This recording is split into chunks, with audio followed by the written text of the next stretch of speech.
अस्सलामुअलैकुम, आप देख रहे हैं परदेश से देश तक। मैं हूं फैसल अब्बासी। कब्ज़ा माफिया एक नासूर बन चुका है। ये वो बीमारी है जिसको जड़ से ख़त्म करना ही इसका वाहिद इलाज है। ओवरसीज़ पाकिस्तानियों की अपने मुल्क में सरमायाकारी में सबसे बड़ी रुकावट भी कब्ज़ा माफिया ही है।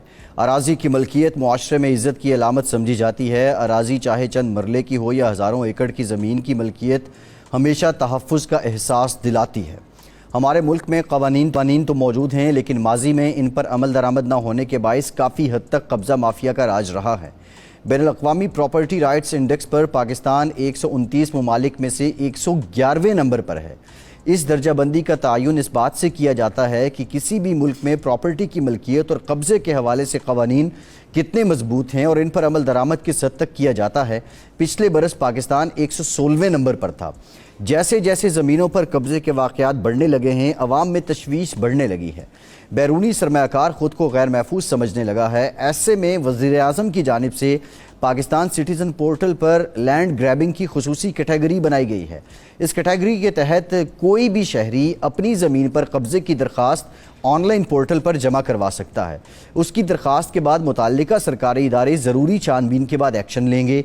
लैंड ग्रैबिंग की कैटेगरी में ना सिर्फ अपनी ज़मीन पर कब्ज़े के ख़िलाफ़ दरख्वास्त दी जा सकती है, बल्कि अगर किसी और सरकारी और गैर सरकारी ज़मीन पर कब्ज़ा किया जा रहा हो या हो चुका हो तो उसके खिलाफ भी दरख्वास्त दायर करके हुकूमत की मदद हासिल की जा सकती है। इस कैटेगरी का सबसे ज़्यादा फ़ायदा बैरून मुल्क मुकीम पाकिस्तानियों को हुआ, जो समंदर पार होते हुए पाकिस्तान में पहले अपनी ज़मीनों पर कब्ज़े के ख़िलाफ़ दरख्वास्त दायर नहीं कर सकते थे। अब वो भी इस कैटेगरी से बैरून मुल्क रहते हुए मुस्तफ़ीद हो सकते हैं। पाकिस्तान में अगरचे अदालती निज़ाम आइडियल नहीं है, लेकिन साइल के पास दरवाज़ा खटखटाने का एक मजबूत सहारा बहरहाल ज़रूर है। अदालत में केस दायर करने के लिए ज़रूरी है कि किसी अच्छे वकील का इंतखाब किया जाए। वो वकील आपसे एक ख़ास फ़ीस वसूल करेगा और आपकी ज़मीन की दस्तावेज़ात की बुनियाद पर एक ठोस केस बनाएगा। तमाम तर ज़रूरी इक़दामात के बाद आपका केस अदालत में दायर कर दिया जाएगा। बैरून मुल्क मुकीम पाकिस्तानियों के लिए बिलखुसूस फास्ट ट्रैक कोर्ट्स का क़याम अमल में लाया जा रहा है। ये कोर्ट्स ज़मीनों पर कब्ज़े के केसेस समेत दीगर केसेस की समाअत करेंगी। इसका सबसे बड़ा फ़ायदा ये होगा कि 90 से 180 दिनों के दरमियान इंसाफ की फराहमी मुमकिन बनाई जाएगी। फास्ट ट्रैक कोर्ट्स को बिलखुसूस बैरून मुल्क मुकीम पाकिस्तानियों के लिए इसलिए मुख्तस किया गया है कि पाकिस्तान में ज़मीनों पर कब्ज़े के मुतासरीन में सबसे ज़्यादा बैरून मुल्क मुकीम पाकिस्तानी होते हैं। ओवरसीज़ पाकिस्तानी प्रॉपर्टी में इन्वेस्टमेंट करते वक्त किन बातों का ख्याल रखें? कोई बैरून मुल्क आकर फ्रॉड से जाली ज़मीन बेच दे, इसके ख़िलाफ़ कार्रवाई कहाँ हो सकती है? और सैकड़ों प्रॉपर्टी के इदारे आखिर में बैरून ममालिक ही प्रॉपर्टी क्यों बेचते हैं? ऐसे बहुत से सवालात हैं जिनके मुतालिक आज हम अपने प्रोग्राम में बात करेंगे। हमें प्रोग्राम में ज्वाइन कर रहे हैं सॉलिसिटर हैं आसिम सुलेमान साहब, इंटरलॉ के एक्सपर्ट हैं। बहुत शुक्रिया आसिम साहब आपका। बैरिस्टर असलम शेख साहब माहिर हैं बैनुल-अक़वामी क़वानीन के, बरतानिया से हमें ज्वाइन कर रहे हैं। बैरिस्टर साहब आपका बहुत शुक्रिया। साकिब रफ़ीक साहब प्रॉपर्टी डेवलपर बरतानिया से हैं। साकिब साहब आपका शुक्रिया। आप सबसे बात करेंगे। साकिब रफ़ीक साहब को ले लूँ। साकिब साहब, किस तरह के मसाइल का सामना होता है और जो कब्ज़ा माफिया है उसका रिवायती तरीक़ा क्या है? क्या वो इस बात का फ़ायदा उठाता है कि जो असल मालिक है वो यहाँ पर मौजूद नहीं है या इस केस की कोई पैरवी नहीं कर रहा? बुनियादी तौर पे ये ओवरसीज़ पाकिस्तानीज़ या बैरून मुल्क मुकीम लोग ही कब्ज़ा माफिया का ज़्यादा निशाना क्यों बनते हैं?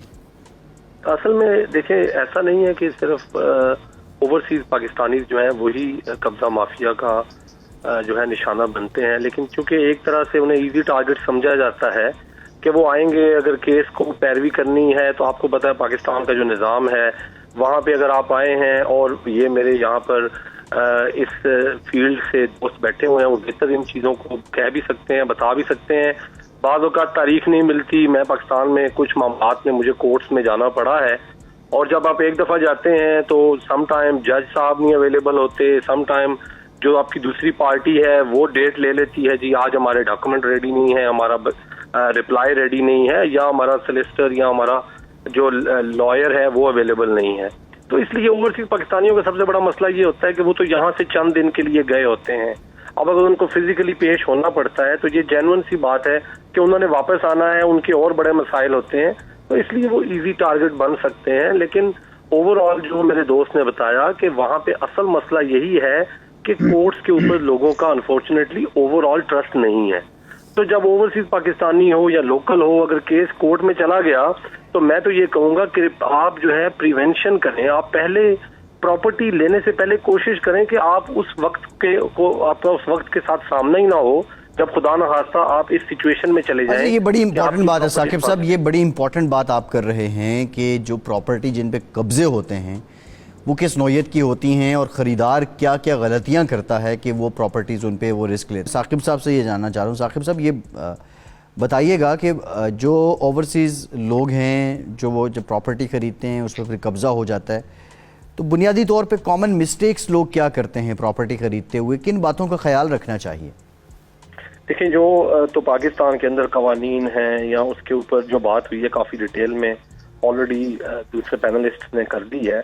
मैं थोड़ा जो इसे कहते हैं ना इलाज की बजाय परहेज, मैं थोड़ा परहेज वाली साइड पे बात करूंगा कि अब क्या ऐसे काम हम कर सकते हैं बीइंग एन ओवरसीज पाकिस्तानी कि हम खुदा न खास्ता उन हालात में ही ना जाएं कि हम फंस जाएं।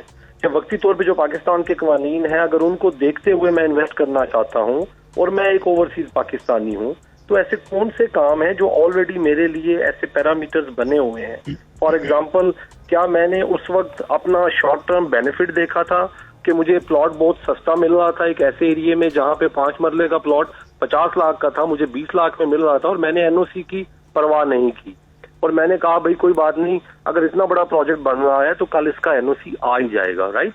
तो ओवरसीज पाकिस्तानी को सबसे पहला कदम ये उठाना है कि वो एनओसी चेक करे, जैसे यहाँ पे प्लानिंग परमिशन होती है। अब अगर बार बार गवर्नमेंट चीज कह रही है कि ये इलीगल हाउसिंग सोसाइटी है तो फिर उसमें आप ना इन्वेस्ट करें। आपके पास हजारों ऑप्शंस मौजूद हैं जो कि अप्रूव्ड हैं, चाहे वो आरडीए है, एलडीए है, गवादर में जीडीए है, पेशावर में पीडीए है, यू नेम इट। अब उनमें से आप पहली बात है आपने एनओसी चेक कर लिया, थोड़ा सा आप अपना होमवर्क करें, ट्रैक रिकॉर्ड चेक करें। पाकिस्तान में कुछ अच्छे नाम भी हैं, ठीक है। अगर हम दुबई में जाते हैं या बाकी मुल्कों में जाते हैं वहां पे भी हमारी कोशिश होती है चंद 8-10 बड़े नाम ये साकिब साहब दो बड़ी इंपॉर्टेंट बातें, मैं ये जो आपने कहा ना कि पहले तो आप एनओसी चेक करें और दूसरा आपने कहा कि कुछ अच्छे नाम भी हैं। अब मसला यहाँ पे ये है कि पर्सनली आई नो कि कुछ बहुत बड़े नाम हैं रियल एस्टेट के जिन्होंने बहुत अच्छा डिलीवर किया है, लेकिन वो जब अपनी फाइल्स और अपनी कोई स्कीम लॉन्च करते हैं तो उससे मुतालिक सरकार बाज़ाब्ता इश्तिहार देती है कि ये सोसाइटी रजिस्टर्ड नहीं है, लेकिन उनका नाम बहुत अच्छा होता है और बाद में उस सोसाइटियों के अंदर भी मसाइल आते हैं। तो ऐसी सूरत में क्या करें? एक तरफ बहुत बड़ा मोतमद काबिल एतबार कारोबारी नाम है और दूसरी तरफ हुकूमत की जानिब से ये ऐलान है कि भाई इसमें ना खरीदें और उसके बावजूद आप कोई फैसला ले रहे होते हैं। देखिए, जो गवर्नमेंट जो आपने बात की मैं बिल्कुल समझ गया हूँ। आपने प्री लॉन्च एक्टिविटी को देखा होगा, जब एक प्रोजेक्ट शुरू होने वाला होता है और उसकी चीजें कंप्लीट नहीं होती तो गवर्नमेंट का फर्ज होता है, अगर गवर्नमेंट वो इश्तिहार नहीं देती तो खुद वो जो अथॉरिटी है उसका अपना स्टेटस शेकी हो जाता है और लोग उस पर उंगली उठाते हैं। तो ओवरसीज पाकिस्तानियों को चाहिए वो प्रीमियम प्राइस पे ले लें, 10 महीने 1 साल ठहर के चीज ले लें, लेकिन उसको फुली अप्रूव्ड होने दें। जब गवर्नमेंट कहे कि हाँ ये फलां प्रोजेक्ट जो है ये 100% गारंटी। देखिए, एनओसी के होने और ना होने का फर्क क्या है। बहुत से लोग पाकिस्तान के अंदर जितनी मर्जी कानूनी खराबियां या मसाइल होंगे, लेकिन एनओसी के होने और ना होने में बहुत फर्क है। जिस प्रोजेक्ट का एनओसी मौजूद है उसकी जो लैंड है वो गवर्नमेंट प्लेज कर चुकी है।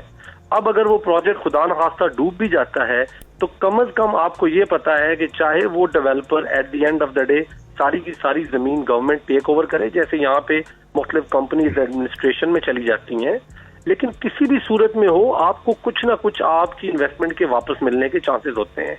अनलाइक जो इलीगल सोसाइटी है विदाउट एनओसी है उसका फिर अल्लाह ही वारिस है। वो अगर कल बंदा दुकान बंद करके चला जाता है तो आप तो खुद गवर्नमेंट के पास भी या किसी अथॉरिटी के पास भी जाने जोगे नहीं है, क्योंकि अगले आपको कहेंगे कि भाई आपने इन्वेस्ट किया क्यों था जब वहां पे क्लियरली लिखा हुआ था कि ये इलीगल सोसाइटी है। अच्छा, तो ये साकिब साहब अब ये जो आपने बात की बहुत इंपॉर्टेंट बात है। साकिब साहब अभी एक बात की आसिम साहब ने कि जो सोसाइटी कोई भी है उसको अपनी जो बुनियादी इंफॉर्मेशन है उसको पब्लिक कर देना चाहिए। यहाँ हमने कुछ केसेस ऐसे भी देखे कि वो सारी इंफॉर्मेशन वेबसाइट पे मौजूद थी लेकिन उसके बावजूद वो प्रोजेक्ट फ्लॉप हो गया। ऐसी सूरत हाल में क्या करना चाहिए खरीदने वाले को? देखिए, सबसे बड़ी बात तो ये है कि अगर मैं अपनी मालूमात खुद अपनी वेबसाइट पे दूंगा तो उसकी क्रेडिबिलिटी तो कुछ भी नहीं है ना। एक्चुअली ये मालूमात ऑलरेडी अथॉरिटियों ने दी हुई है, ठीक है। आप किसी भी अथॉरिटी की बात कर लें, एलडीए की बात करें, एलडीए के अंदर जिस सोसाइटी के पास एनओसी है उनके भी नाम, उनके मैप्स और उनकी टोटल कितनी जमीन अवेलेबल है वो सारा कुछ ऑलरेडी वहां पड़ा हुआ है। जो बंदे इलीगल हैं वो चाहे छुप के काम कर रहे हैं, चाहे जैसे भी कर रहे हैं, अपनी हतल वसा कोशिश करके LDA, CDA और जो भी इदारे हैं, RDA है, मैं उनकी इस वक्त तारीफ के मूड में नहीं, लेकिन जो रियलिटी है we have to admit that वो वहां पर उन्होंने डिटेलें डाली हुई हैं, सर्कुलर इशू किए हुए हैं।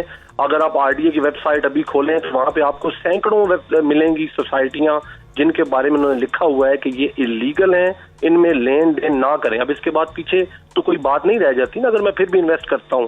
और जो अप्रूव्ड सोसाइटीज हैं उनके LOP भी डले हुए हैं, जो उनका पहला लेआउट प्लान अप्रूव हुआ था, उनकी जमीन कितनी है और टोटल कितने का NOC मौजूद है, ये भी डाला हुआ है। तो बजाय इसके कि मैं अपनी वेबसाइट पे लिखूं कि मेरे पास 5000 कनाल का NOC है, अगर मेरा 5000 कनाल का NOC पड़ा हुआ है RDA की वेबसाइट पे, तो इसका मतलब है चीजें तो मेरी मौजूद हैं।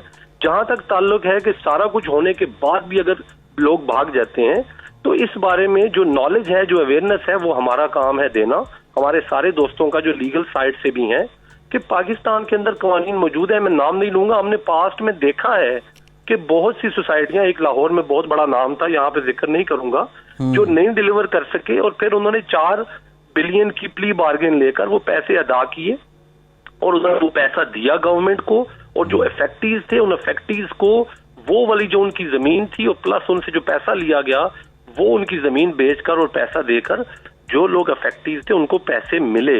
आप मुझे ऑनेस्टली स्पीकिंग, अगर मैं यहाँ पे देखें, हमने पाकिस्तान के अंदर इन्वेस्टमेंट को फरोग भी देना है, हमने खुदा न खास्ता लोगों को जो पॉजिटिव काम कर रहे हैं उनको भी डिस्करेज नहीं करना, क्योंकि आप देखें $32 अरब पिछले जुलाई 2021 से जुलाई 2022 तक पाकिस्तान के अंदर रेमिटेंस की शक्ल में गया है।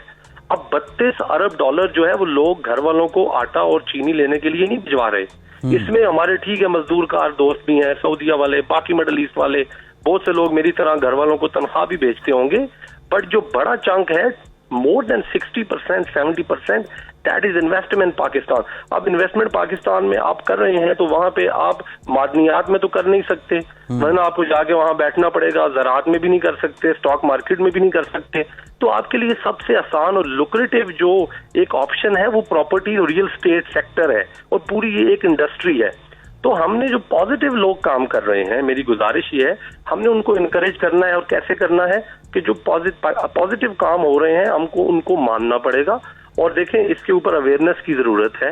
अब वो गवर्नमेंट ऑफ पाकिस्तान भी कर सकती है। मेरी इस सिलसिले में पहले 1-2 दफा मुख्तलिफ मिनिस्टर से भी मुलाकात हुई, मैंने उन्हें रिक्वेस्ट की कि हम चाहते हैं कि आप गवर्नमेंट जो है इसके ऊपर रोड शोज करवाए, खासतौर पे जो बड़े बड़े ममालिक हैं जहाँ पे Pakistani is got deep pockets, वहां पर खुद गवर्नमेंट जो है वो रोड शोज करवाए इसके इन्वेस्टमेंट के और प्रॉपर्टी के, रियल एस्टेट के, और उसमें सिर्फ उन लोगों को आने दे जो लोग ये गारंटी देते हैं गवर्नमेंट को कि वो अपना जो है प्रोजेक्ट डिलीवर करेंगे और उनका कोई ट्रैक रिकॉर्ड है। गवर्नमेंट पहले उनके डॉक्यूमेंट्स चेक करे, ये नहीं कि जो भी उनको आकर $10-20 हज़ार डॉलर दे वो उसको वहां पे कियोस्क दे दें।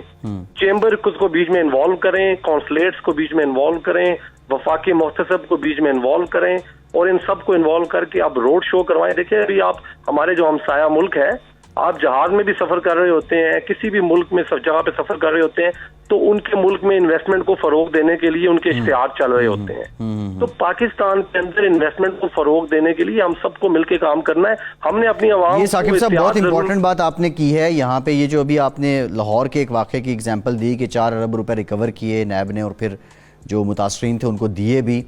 अब ये तो जो बात असलम शेख साहब कर रहे थे कि ओवरऑल जस्टिस सिस्टम जो है उसको रिफॉर्म करना पड़ेगा, मैं ये समझता हूँ कि ओवरऑल तो शायद ना भी हम कर पाएँ, लेकिन with the passage of time reforms की ज़रूरत रहती है। बिल्कुल ठीक है, बहुत शुक्रिया साकिब रफ़ीक साहब, बैरिस्टर असलम शेख साहब आपका, और आसिम सुलेमान साहब आपका। आज के प्रोग्राम से इतना ही। फैसल अब्बासी को इजाज़त दीजिए।